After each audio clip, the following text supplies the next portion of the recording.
Hi, welcome to the channel. My name is Kubeir. Another interesting thing that we wanted to talk about was this announcement that Canada has finally achieved the target of 401,000 landed immigrants in Canada.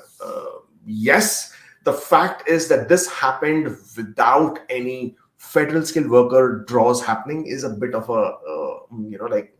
yeah, I mean, I don't like that, but it happened. Earlier in the year 2020, what happened was that they had an annual target of 341,000 people. Now, this 341,000 people, with this pandemic happening, there were a lot of restrictions, lockdowns happened, offices were closed down, and amongst all these issues and challenges that IRCC and Canada were facing, they achieved a target of only 184,000 people. So out of 341,000, they were able to only land 184,500 people, which was 46% less than the target for 2020. Which obviously, under the big scheme of things, under the economic plans, and the demographic plans, under the political plans, under so many other plans that they have, it was a big setback, obviously. And therefore, towards the end of November, December, as they were progressing into the new year 2020, which was almost 1 year back, they decided that they need to take some more aggressive steps in order to ensure that 2021 is not the repeat of what happened with them in 2020. So they made a very conscious and a mindful decision. There was obviously this plan of starting the TR to PR. The same TR to PR program was also indicated in the mandate letter that was issued on the 15th of January 2021, that there should be a priority of offering a pathway to the international students and foreign workers in Canada.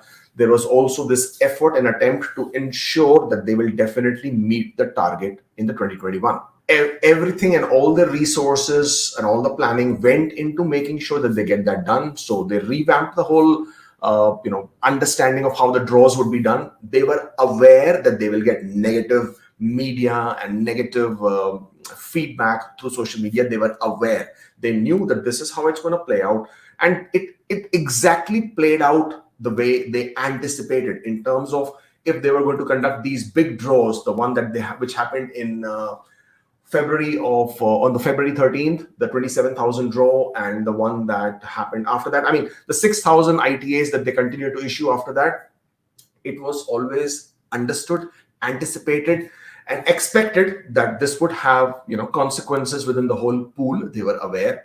They were aware that they would have to give lower priority to the people who are outside Canada. They were aware. They were aware that the application processing will take a hit, and people would will have to wait for the processing to happen, because if they were going to achieve this big target of 400,000 people, they had to first do these TR to PRs and these large big CEC draws. And these CEC draws would obviously need quick processing, and that would be the only way they would be able to get these people to land, because they were already inside Canada. Landing them was also very easy. So this virtual landing process was established, and it worked very well. It has been working very well in most cases. But in a combination of all this, they were able to achieve the target again. In the same memo, it also mentions very clearly that once these targets have been achieved, and if there are no travel restrictions, if there is nothing happening, they will go back to focusing on the people who are outside Canada. They will go back to finalizing all their applications. It also very clearly said at that point of time that they had only 58,000 applications of federal skilled workers in the system, and no more than 2,000 to 3,000 still remained to be processed to its finalization. I'm not talking about PNPs. I'm talking only about the federal skilled worker outline applications, people who are not inside Canada. So all this was, IRCC knew this. They were already aware, of course, because they have all the data. So the think tank, or the IRCC operations, which is also the brains behind how the whole system works with IRCC, this was the game plan. This was always the plan, that the priority is to land these people in Canada. The priority is to achieve the target. It's very important for the whole, the way the whole plan is, in terms of the politics, in terms of the economic, in terms of the demographic. So that's what happened. That's what they went ahead and did. And hurrah, they announced on the 23rd of December, a couple of days back, that they did achieve the 401,000 landed immigrant target. And now that they did achieve, And now that there is no travel restrictions, and now that there are absolutely no lockdowns at this point of time, the only expectation and hope is that all these visa officers that were assigned to handle these CECs and TR to PRs in a quick manner would probably go back to their own, normal routine tasks, and therefore start looking and finalizing the applications of people who have been waiting for a very long time.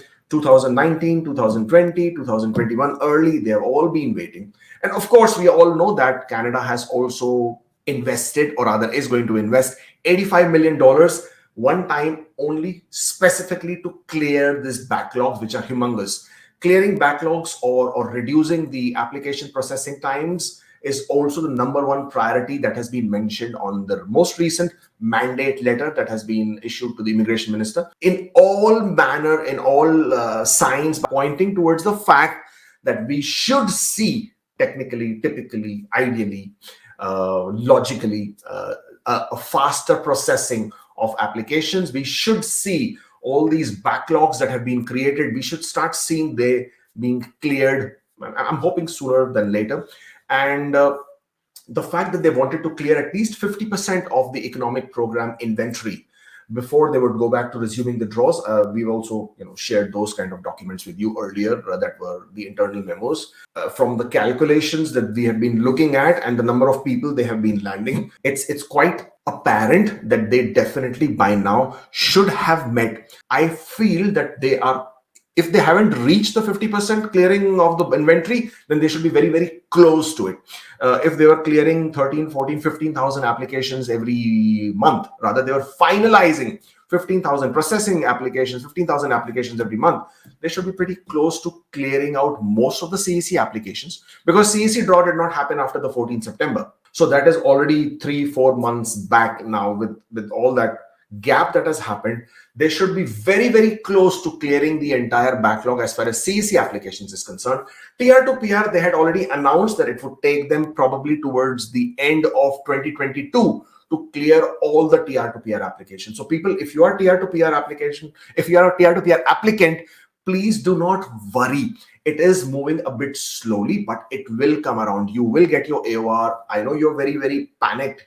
You don't have to be, because you do have the option of applying for your bridge open work permit as well. So go ahead and do that if your status is expiring. So for TR to PR who have not been receiving their AORs, it is just around the corner. It will come through. So don't worry about it.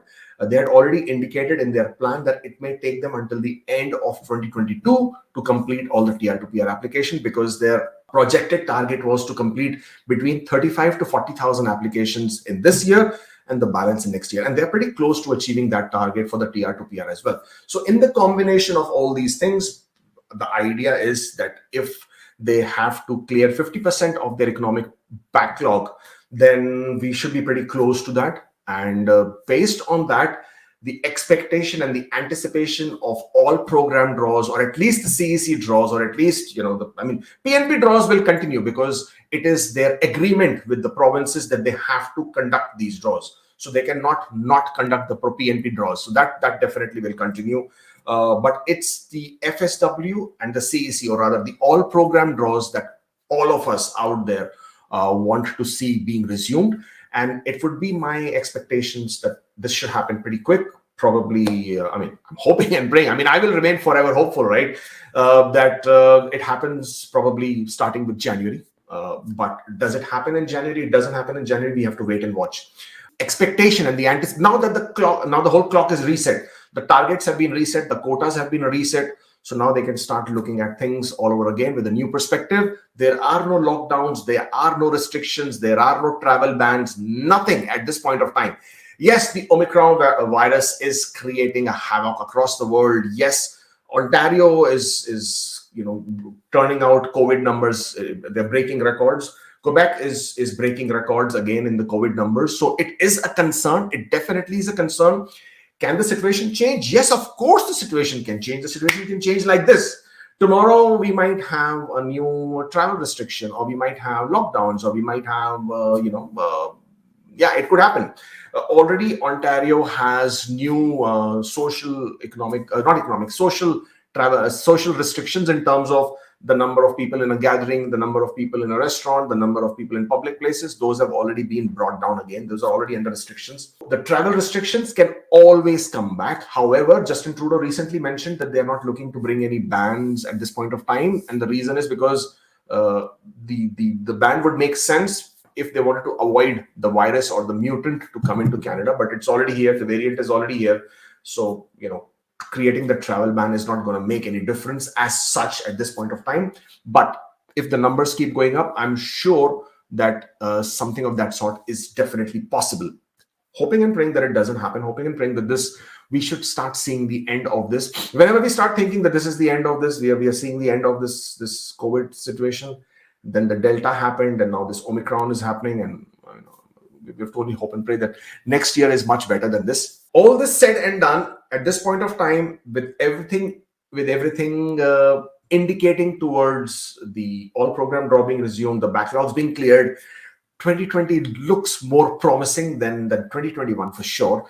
And again, as I said, the hope and the prayers are with the fact that we get back on to the regular way of doing things.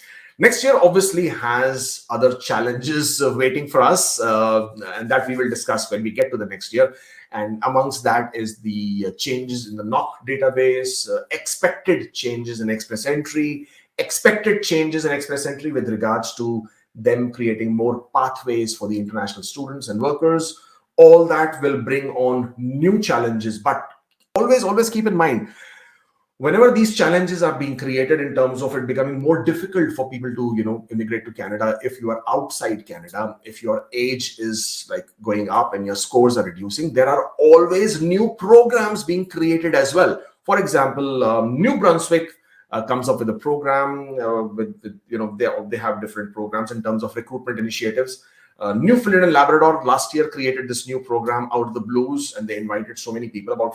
They initially thought they will invite 300 people. They went out and invited about 600 people. Saskatchewan just created this international healthcare workers stream. Ontario created this, has announced this business immigration stream. So different provinces are always looking to take the benefit and advantage of the fact that there are so many people out there who could possibly come and benefit their province. And they definitely are aware. They're also keeping an eye on what's happening at the federal level. Well, Ontario, continued the whole year with the fact of, creating the upper limit at 467 on all the human capital priorities draw, right? So people who were at the score of 467 below, who otherwise would have no opportunity given the way the Express Entry was moving, well, they got this opportunity. So things happen because things happen for a reason. So don't lose hope just about yet. You never know. The best is about to come. All right. So this was a bit of tippany and analysis of what's happening, because all this is based on a lot of questions that people keep posting on the comment sections within the Facebook group as well as on our YouTube. So that was that. If you're still here, I would like to see you smash the like button. I would like to see the like button going up, the thumbs up going up. Why? Because it helps this video go out to more people so that they can also get some sort of information that you've got today. Probably they did not know, probably they knew. Also, of course, subscribe to the channel, man. I want to see those numbers going up. It's motivational. I mean, I need some motivation as well, right? My sincere gratitude towards all of you who is watching. So if you value whatever I have to say, so I have to thank you for that. Thank you for your support. Thank you for being with me. Thank you for being my audience. Thank you for following this channel. Thank you for following us on the social media platforms. You've been great. This is what keeps me coming back. This is what makes me work hard and making sure I give you true information, genuine information, credible information. And that's the only way to go about it. Thank you so much. I wish you a very, very happy new year, which is just around the corner. And I shall see you in the next year on the 1st of January in our Saturday morning live. Take care. All the best. Stay safe.